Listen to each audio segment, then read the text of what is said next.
My father told me a story once. I'll never forget it for a few reasons.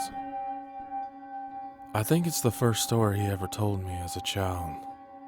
It's also the story of how my grandfather died. But honestly, those aren't the main reasons.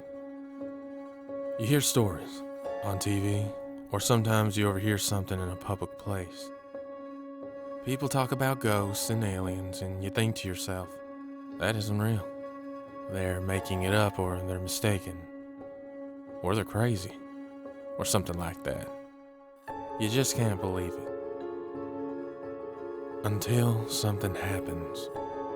Something that brings it all together, connects the dots in a way you didn't think of before. Maybe it happens to you. Maybe you hear the same story again and again, happening to different people. It doesn't take long for the world to become a lot bigger than you thought it was. As I said before, this is a story my father told me, but I never believed it. Even though he swore up and down it was true. It was until I started researching on the internet that I truly started to believe him. I started to read other stories just like the one my father told me, and it didn't take me long to start believing in it. It didn't take me long to start believing in the rake. That's not what my father called it, of course. He's never used the internet in his life, let alone a computer, and he wouldn't know what the consensus has taken to naming it. When he did choose to call it something other than it, or that thing, he called it Skinwalker, which he loosely based after an old Navajo tale his grandfather told him. But I'll tell you the story the way he told it to me. We were out hunting one night, he'd tell me. Coyotes.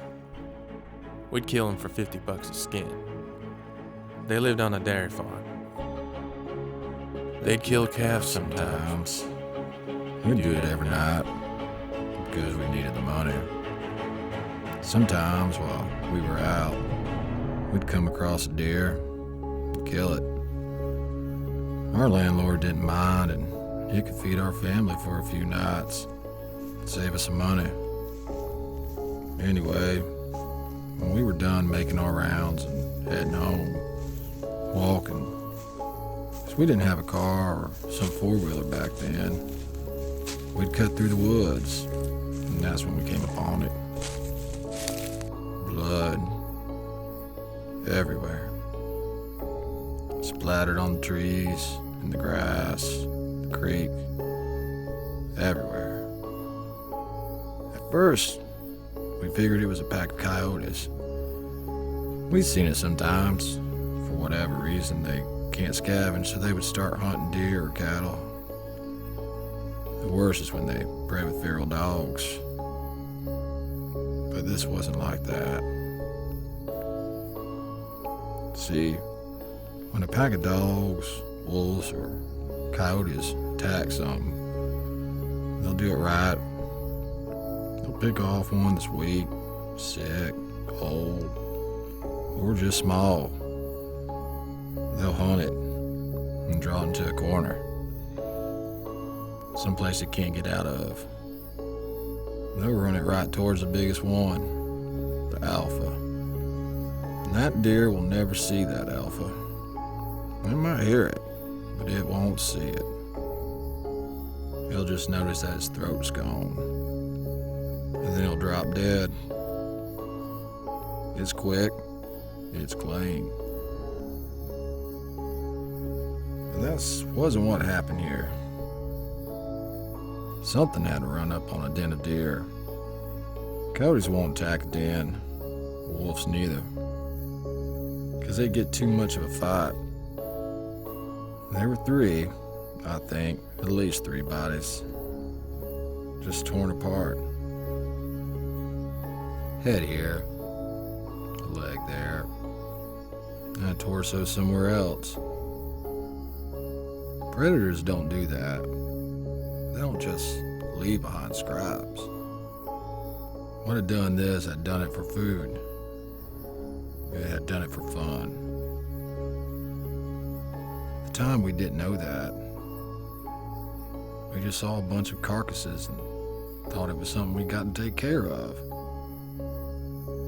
I remember my dad telling me to go home, 'cause he thought it was a pack of feral dogs.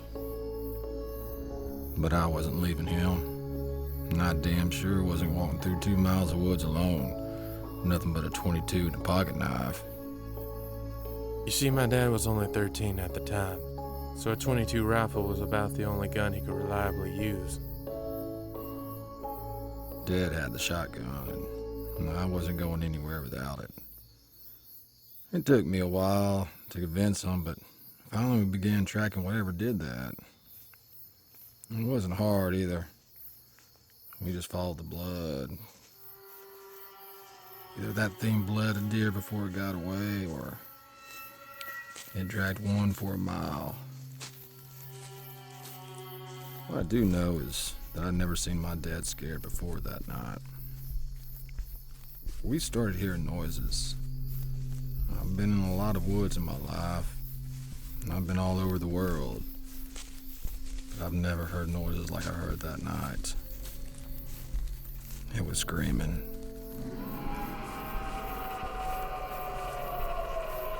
We heard deer, fox, rabbits, raccoons, and birds just scared.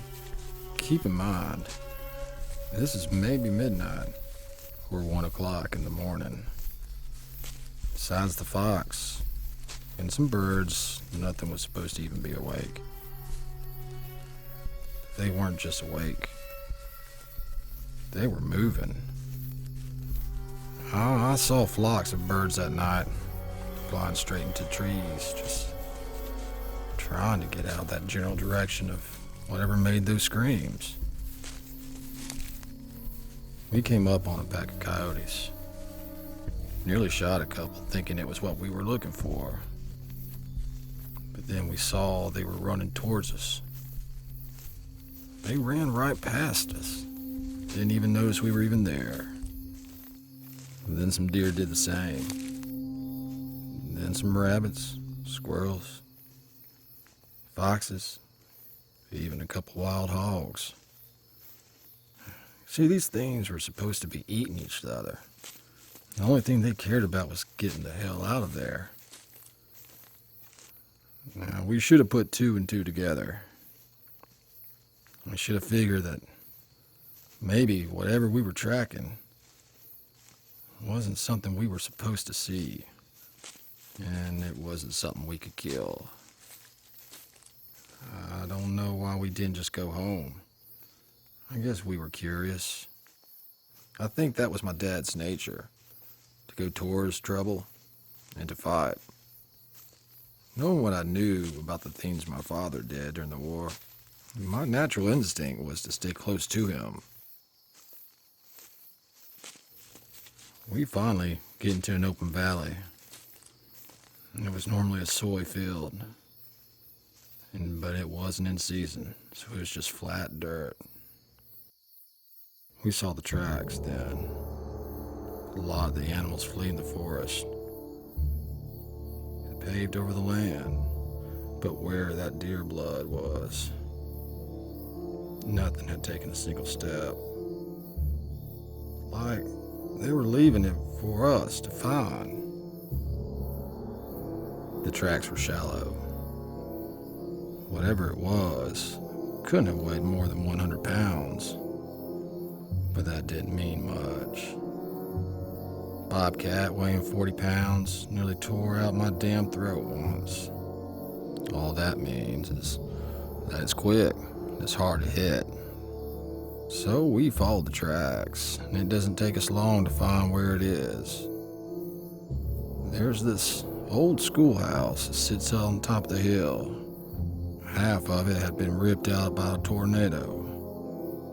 Nobody lived there, not for a long time. We've caught homeless people in there sometimes, or druggists looking for a safe place to shoot up. We figured maybe that's what this was. Maybe it was just some sick kid riding high. But we didn't think that for long. We get within 50 yards. We hear this noise.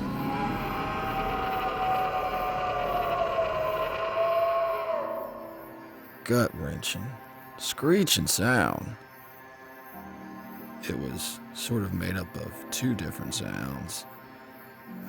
One was high-pitched screech. And the other was a low-pitched growl. It was making both of them at the same time.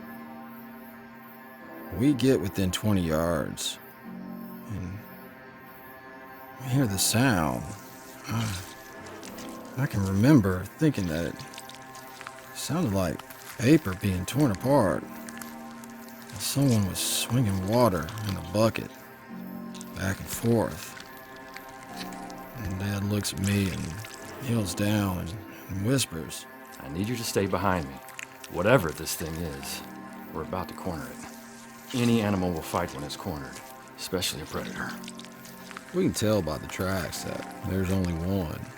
He tells me probably it's a single feral dog, most likely rabid. Okay, son, here's what we're gonna do.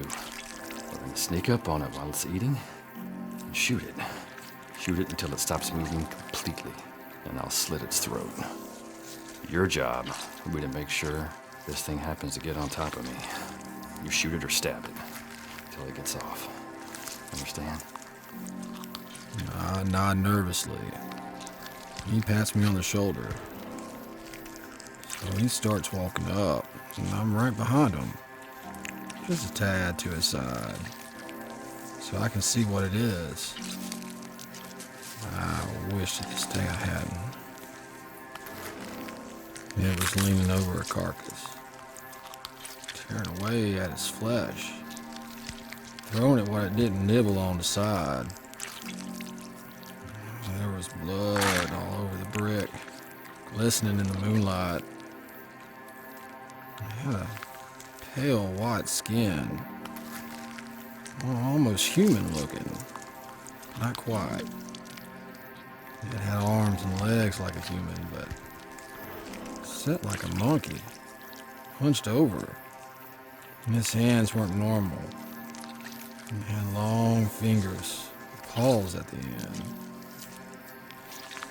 And like I said, it looked almost human, so my dad hesitated. He wasn't about to fire on a person, so he clears his throat to try to get it turned around. I swear to God, all the noise just ceased. I've never heard true silence before that, and I haven't since. But for 2 seconds, nothing, and I mean nothing, made any noise, which made it all the louder when it turned around. Made the shrill cry and then jumped on my dad. He only managed to get one shot off. I think he missed, because if he hit that thing, it didn't mind. It was on him, tearing him away at him, ripping parts of him off. I start shooting it with the .22, point blank, but it barely bled the thing. I got all 5 rounds, and I started hitting it with the butt of my gun, and it wasn't budging. I didn't even register that I was there. I clawed at my dad, taking off bits of his flesh. It started on his torso, ripping off the skin, his chest, and then it moved up. It tore out his throat, ripped off his nose, then his eyes. It scalped him. And then it started digging. It started digging in and ripped off the bottom half of his jaw. I could hear the little bones and that tube everyone has in their neck being torn out. And then it started on his rib cage. I don't exactly remember what happened. Somehow, my dad's knife ends up in this thing's shoulder. And what's left of my dad ends up on my back. I'm running. By God, I'm running faster than I've ever run before. This thing is following, man. I end up back in the woods. opposite the ones we've been in. I'm heading towards my landlord's house because it's only half a mile away.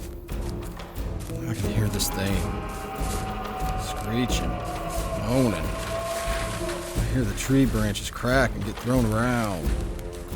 It sounds like someone's taking an axe. Every single tree I pass. It's cracking so loud, so often, it sounds like it's catching up to me, but I'm too terrified to look back and see. Finally, the sound of branches beneath my feet are replaced with the reassuring sounds of gravel. I look up and there's my landlord, a bunch of his buddies, drinking around a campfire. I scream at them, crying. And they rush over to me. I'm telling them to call an ambulance, and our landlord's looking at me, and I'll never forget what he said. What the hell is that on your back? And just as he said it, he noticed it. One of those god-awful flannel shirts my dad wore everywhere. And it was what's left of my dad, along with most of his head and his torso.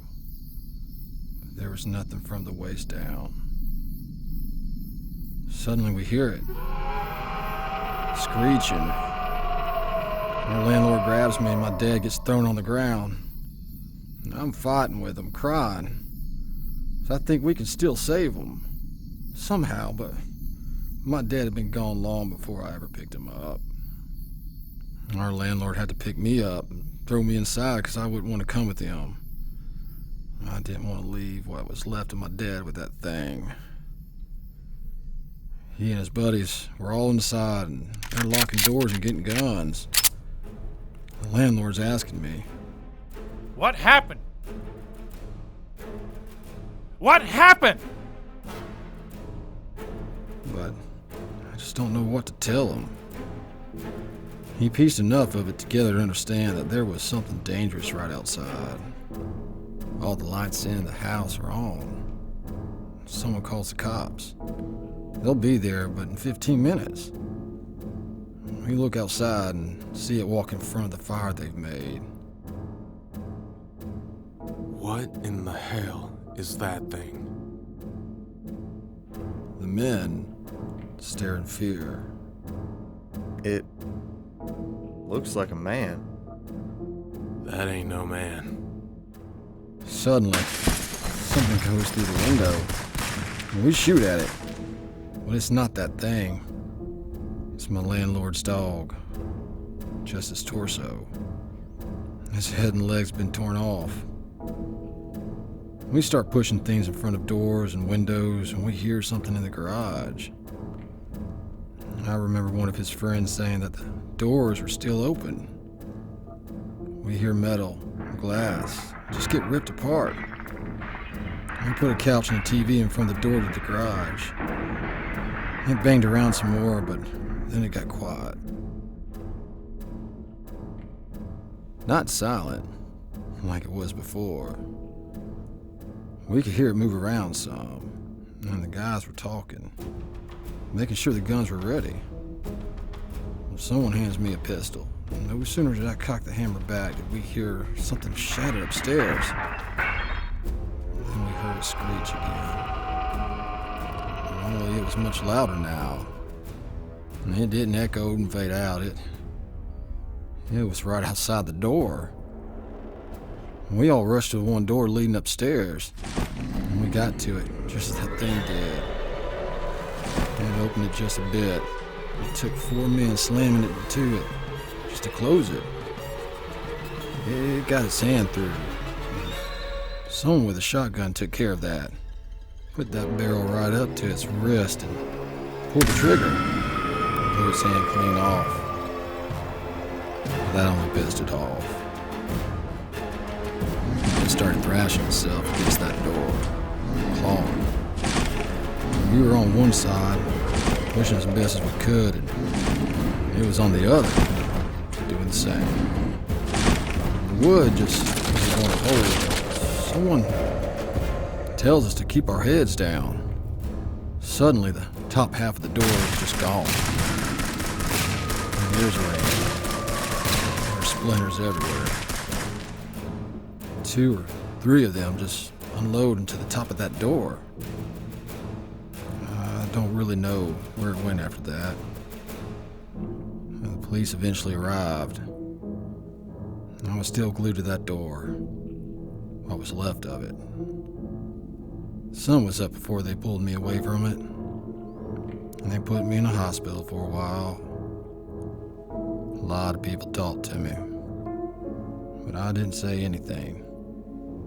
Not for a long, long time. When I got back home, landlord gave me a job working on his farm.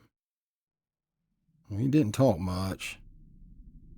Not about what happened that night. Or the thing. Later, I signed up for the Army when I was 19. And we sat down to drink some scotch. This is a send-off. I asked him, right away, what the police told him. The story they went with was that it was a wild animal. Probably a wolf, or maybe a bear, that migrated north. I asked him how they could say that when they had the hand. He looks at me, stunned. He tells me that the hand never made it back to the station. The officer who had it in his car wrecked and drove into a tree and died on impact. The hand was never recovered.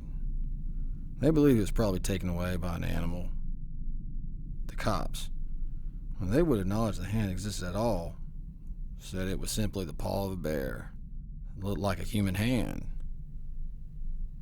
I never talked to the landlord again. He went missing when I was in basic. Cops never found him. And they said he owed some people some money to skip town. But I don't think it's that simple. I never went back to those woods. I wouldn't even if I had the whole goddamn U.S. Army at my back. But he was lying. You see, when my mother had died, I don't think my father felt he had anyone left holding him back, so he might as well settle old scores. He went into those woods, but he never came back. After my father disappeared, the FBI was eventually called. They did a little show for everyone involved, but I knew they weren't really looking. One night while all of this took place, I go to one of the local bars and I see a few of the agents just carrying on. I had to get one drunk and slip him a few 50s before he finally told me that they indeed get a few calls about those woods every year. About someone or a few people going into them woods and just disappearing. I asked him if it had anything to do with that thing that my dad told me about, but that was all he was willing to tell me. Before he gets up to leave with his team, he wrote something down on a napkin and handed it to me face down. With a worried look in his eyes, he says his goodbyes and heads on out. Scribbled onto that napkin were 2 words: the rake. I didn't know what it meant until I searched for it on the internet. Honestly, I would have rather never known.